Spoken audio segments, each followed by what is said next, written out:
सिंधु नदी का उगम तिब्बत के कैलाश पर्वत शुक्ला से मानसरोवर झील के पास बोखरचू नामक ग्लेशियर से होता है। यह नदी उत्तर पश्चिम दिशा से बहती है और भारत के लद्दाख क्षेत्र में प्रवेश करती है। भारत में सिंधु नदी काराकोरम और लद्दाख पर्वत श्रृंखलाओं के बीच बहती है।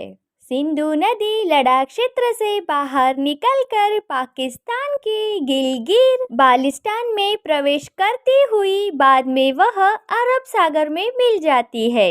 सिंधु नदी, जिसे इंडस नदी भी कहा जाता है, एशिया की एक महत्वपूर्ण नदी है। यह नदी गंगा के मैदान की एक मुख्य नदी है। सिंधु नदी की कुल लंबाई 2880 किलोमीटर है, जिसमें से वह 1114 किलोमीटर की यात्रा भारत में ही पूरी करती है। सिंधु नदी के किनारे एक प्राचीन सभ्यता विकसित हुई है, जिसे सिंधु घाटी सभ्यता भी कहा जाता है। सिंधु नदी पर कई बांध बने हैं, जिसमें से तरबेला बांध, मंगला बांध। सिंधु नदी दुनिया की सबसे लंबी नदियों में से एक मानी जाती है।